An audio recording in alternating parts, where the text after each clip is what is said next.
Welcome to the Klan in southeast Nebraska. This is a shortened introduction to the book. If you haven't yet viewed Background Part 1, the original Klan, and Background Part 2, the Reformed Klan, I suggest you watch those videos. Let's continue this story with my introductory remarks. History exposes human ugliness and inconvenient truths. But it is ours and we must own it. History must be taught, uncorrupted. But history can only serve us all if heeded. I have a strong desire to rid the world of racism, inequality, and extremism. I have spent the last dozen years of my life acting as a board member for the Mayhew Cabin with John Brown's Cave Museum located in Nebraska City. I made that commitment for the same reasons. The Ku Klux Klan represents the opposite of those principles. Therefore, when I discovered that there was once a Klan presence in Nebraska, it seemed befitting for me to expose it to prevent it from happening again. Years ago, a museum colleague told me a story about a patron at a museum getting upset when they saw a K.K.K photo displayed on the wall. The patron was offended and said that the photo should be removed. I can understand the emotions that stirred inside that museum patron.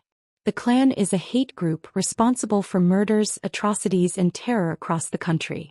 But I affirm that the patron was mistaken. Displaying a Klan photo does not mean that the museum condones Klan behavior. Photos are on display in museums to bear witness to history. If it is shocking, then that is a favorable outcome because it reminds us of how we once went wrong, and how we should strive to do and be better. So no, museums shouldn't take photos down because they offend us. In fact, museums need to display more and more photos until we learn to do better and be better humans. We are once again, a century after the Klan made its second appearance, experiencing another rise in nationalism, extremism, and assertions of white supremacy. Why is that? It's because we have forgotten or are ignoring history. For me, writing a book about the Klan was a way to remind us of our past so that we can learn from it, and then use that knowledge as a weapon to combat those things that diminish our values and principles, things that threaten to destroy our democracy. I had no idea back when I had the Klan photo conversation that I would one day be delving into the Klan to this extent. But when I learned that there was once a significant Klan presence in Nebraska City, I had to know more. There was so much information that I had to limit it to southeast Nebraska. It should be noted, though, that the Klan spread into every nook and cranny of the Cornhusker State. I'm not an outsider looking in. I wrote my book as a lifelong Nebraskan, growing up in Fairbury in Jefferson County. Back in 1980 as a 15-year-old freshman, I had no idea as I walked toward the aging Fairbury High School that I was where thousands of fellow Fairburyans had once attended the Ku Klux Klan dedication of the then brand-new Fairbury High School. I had no idea that Klan members had once marched down the same street where my grandfather built his retirement home in South Fairbury. I had no idea that Fairbury Klan members had once held events in the city park where I spent a great deal of time when I was young. I had no idea when I was cruising Central Avenue in Nebraska City as a teenager that I was traversing the same path as Klan parades. As an adult in Nebraska City, I appraised houses in several counties.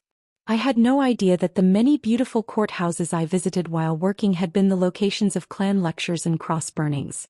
It is hard for me to believe that the Klan happened in Nebraska. But it did happen, and it happened on a grand scale. By the spring of 1921, the Klan had infiltrated Nebraska, Missouri, Kansas, Iowa, Minnesota, North Dakota, and South Dakota. The most active years of the second K.K.K took place in the 1920s, with 1921 being the onset of the Klan in Nebraska. As of September of 1921, there were a reported 2,000 K.K.K members in Nebraska. The number of Klan members in Nebraska as of August of 1924 increased to 34,800. I was surprised to learn that it was not obscure people who joined the Klan. Klan members were grandparents, parents, aunts, uncles, neighbors, and friends. It was city leaders, businessmen, pastors, farmers, and the local librarian. Why did people join in such large numbers? The answer is not a short one because there were a series of factors. Social changes, religious fervor, fear, and ignorance all played a part. We need to remember what life was like back in the 1920s before televisions, cell phones, computers, and the internet. A time before interstates and highways, towns still had compacted dirt roads. A time when people read the newspaper, left their doors unlocked, milk bottles were left on the back stoop before dawn, and not every home had central heating. A time when concerts were held at the grandstand in the park or in the opera house once a week. A time when people walked to church and said prayers before going to bed. A time when gentlemen stood when a lady entered a room, and men lifted their hat should they pass a lady on the street. A time when everyone knew their manners, respected your elders, teachers, and community leaders. A time when women's ankles hadn't been exposed all that long, and many people were still not at all comfortable with that. A time when people belonged to a variety of social clubs, fraternities, and societies, sewing clubs. A time when civic duty, public service, and allegiance were expected. It was the time of prohibition and strong moral values. A time when religion was paramount in people's lives and the fear of eternal damnation was real. Most people were comfortable with society the way that it was in the United States. Therefore, when things started to change, there were clashes on moral and/or religious grounds. The 19th Amendment to the Constitution gave women the right to vote in 1920. A major win for women, the role of women began to change. Women were discovering that they had options. Some women decided not to marry right away and found employment, while others went to college and established careers or opened businesses. In 1900, only 18% of the labor force was female. By 1952, the percentage increased to 31%. Women no longer necessarily had to be tied to the home or reliant on husbands or parents. The many changes should have been viewed as positive advancements for women. Rather, many women who went against societal norms were judged harshly. The labor market was also changing. The Department of Labor formed in 1913, and the Clayton Antitrust Act of 1914 allowed employees to go on strike. Labor unions grew in strength in an effort to create safer workplaces and increase wages, but then frustratingly lost their influence during the 1920s. Unemployment could be very high in the U.S. and showed fluctuation. This data helps illustrate how employment insecurity helped shape the attitudes of the average American worker during the first 3 decades of the 20th century. Attitudes could be negative, and negative attitudes often resulted in hatred for anyone viewed as a threat to employment status. What was at stake for the worker was not only a job, but the person's ability to care for themselves and their families in the way they had become accustomed, as well as their good standing within their community. Therefore, if someone of a different color or creed took a job away from a white person, the negative attitude often culminated in the small-minded, baseless, but prevalent attitude that everyone of that race or creed was a threat and were to blame. Another factor was the Great Migration that took place between 1910 and 1930. Approximately 6 million African Americans left the South and moved northward.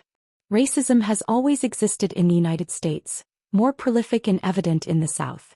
Black people left the South in droves due to the lack of employment opportunities, discrimination, oppression, and violence. Lynching was a growing, real, and terrifying threat. The Great Migration impacted Nebraska and is evident on the graph. Nebraska is currently ranked 37th in the nation in population and has always been a sparsely populated state. The 2 major cities are Omaha, located in Douglas County, and the capital city of Lincoln, located in Lancaster County. Both cities are located in the southeast portion of the state. Most of the state remains unimproved, used for agriculture and beef production. Much like today, the more liberal-minded residents used to live in the urban centers, while conservative-leaning residents lived in smaller communities or the rural areas of the state. At the turn of the 20th century, Nebraska had a substantial rural population. The contrast of population between the urban counties and the rural counties near the turn of the century is stark, as can be seen on the graph. As a result, Nebraska was a majority conservative state. A series of political events, world events, and societal forces influenced Southerners to develop a nationalistic attitude. Nationalists want to exclude anyone other than white Protestants born in the United States. The attitude spread throughout the South amongst like-minded people, and eventually spread to the North and into every corner of the country. Conservatism and long-standing employment insecurity in Nebraska paved the way. The nationalistic attitude festered, creating an appetite for tribalism and a need for action. Many otherwise ordinary citizens found that appetite satiated when presented with an organization like the Klan that shared and seemingly validated their views. They did not seem to know or care that the attitude they espoused was poisonous, based on hate and exclusion, and was corrosive to democracy. The Klan hoped to spread their doctrine and effect change through social influence and political means, to reshape society based on their specific and often extreme value system and beliefs. Effectively, Americans succumbed to fascism when they accepted the second KKK. The second KKK used contradictory and/or ambiguous messaging, which aided in attracting new members. The Klan represented itself as a Christian brotherhood and as moral purifiers. The Klan despised the use of alcohol. Therefore, the Klan attracted prohibitionists and Protestants in a time when religion and morality was paramount in many people's lives. Although hate was not mandated within the Klan manual, white supremacy certainly was. With varying degrees of emphasis throughout the years, the KKK hated black people, Jews, the Japanese, immigrants, and the Catholic Church. The KKK claimed to espouse the rule of law. After Prohibition was implemented in 1920, crime appeared to increase due to salacious headlines and the focus on crime. Therefore, the Klan was attractive to those who were fearful of crime. However, the Klan did not maintain law and order. They went rogue, overstepped, created chaos and fear, and used violence and intimidation. One of the alleged goals of the KKK was to inject more morality within the political system. However, the Klan only made the political process even uglier. The KKK used violence and intimidation to drive people out of political office or to keep them from running for office. The Klan infiltrated not only communities, it infiltrated businesses, corporations, police and fire departments, railroads, schools, colleges, the postal system, and the clergy. Nebraska was no exception. Everyday Nebraskans were also swept up by extremist ideology or took advantage of an opportunity to make money as a Klan employee. In August of 1924, Sidney was designated as the Klan headquarters of Nebraska through an incorporation process. Gary M. Gordon was named as the Imperial Wizard of Nebraska and Jake Seek Jones was the state treasurer. Thomas Tuttle also signed the incorporation papers. The state headquarters was responsible for taking in funds, dispersing funds as necessary, issuing charters for new claverns, and conferring degrees. The headquarters could call a convocation meeting to make new laws for the organization. Some Nebraska Klan members took on the role of lecturers and traveled across the state for speaking engagements to attract new members. Some lectures were free while others charged a fee at the door. Additionally, the local and state Kliegel, the organizers' recruiters for the Klan, were paid on a commission basis. Therefore, the Klan became a part-time or full-time job for some. My book on the Klan serves as a photo on a museum wall. I wrote it to remind us of all of what Nebraskans once welcomed into their lives, welcomed into their communities, and shared and encouraged with their families and children. Yes, children. Nebraskans implemented youth groups of the Ku Klux Klan. My book includes details of Klan involvement within the various communities of southeast Nebraska, information gleaned from hundreds of newspaper articles. While researching, I observed the habits of newspaper editors in the 1920s and 1930s. Interestingly, before the Klan infiltrated Nebraska in 1921, newspaper editors showed some level of apprehension of the Klan migrating into the state. When it happened, some editors revealed shock and/or fear. Others actually welcomed the Klan and were open about the fact that they agreed with their tenets. As such, they provided glowing reports of Klan activity. Some marveled at the spectacle of the Klan and seemed to enjoy the excitement surrounding their presence. That could be partly because the more spectacle there was to report, the more newspapers they sold. Other editors showed disapproval, while others used humor or sarcasm to lighten the mood. The editor of the Wahoo Democrat made his feelings on the Klan clear. He wrote, "As the Klan movement has reached this vicinity, we desire to counsel moderation in the treatment of this issue. All such undertakings thrive through spectacular opposition. It will be remembered that the nonpartisan League made its largest gains here through unwise opposition. Any overt acts which have the effect of making martyrs of a class only increases its sympathetic drawing power. The Klan, like everything else, will stand or fall on its merits. If it deserves to live, ridicule will not kill it. If it is doomed to an early death, it will perish through inward dissolution.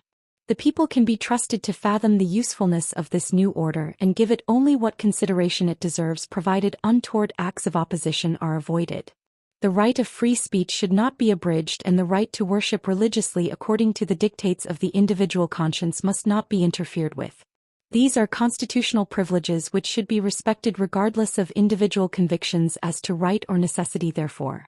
The writer is neither Klan nor anti-Klan and at present knows of no good reason for either supporting or opposing it, and we hope nothing will occur to affect our present unbiased attitude. During the 1920s, editors across southeast Nebraska saw community leaders, neighbors, and maybe even relatives joining up and becoming Klan members.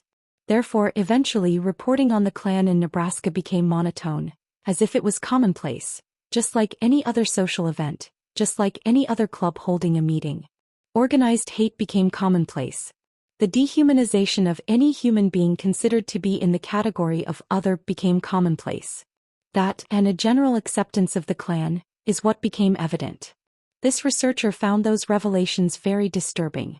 After 1930, however, everything changed dramatically. Editors' attitudes toward the Klan ranged from sourness to outright disapproval. By the late 1920s, Adolf Hitler had made an impact, and by the early 1930s, it was clear that fascism had taken over Germany. Most Americans were opposed to and fearful of fascism, and many came to the realization that the tenets of the Klan mirrored it. As a result, the Klan became untenable and unpopular. Newspaper editors then became bolder and were more willing to disparage the Klan.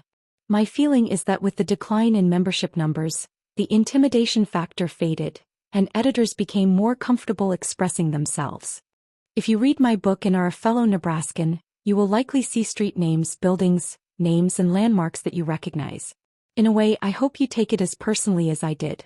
Learning the extent of Klan activity in Nebraska was an eye-opening and personal experience for me. I hope it is the same with you. Thank you for watching. For the full book, which contains detailed information about Klan activity within southeast Nebraska, you can search for the Klan in southeast Nebraska on Amazon, or you can use the link provided in the description. And thanks for watching.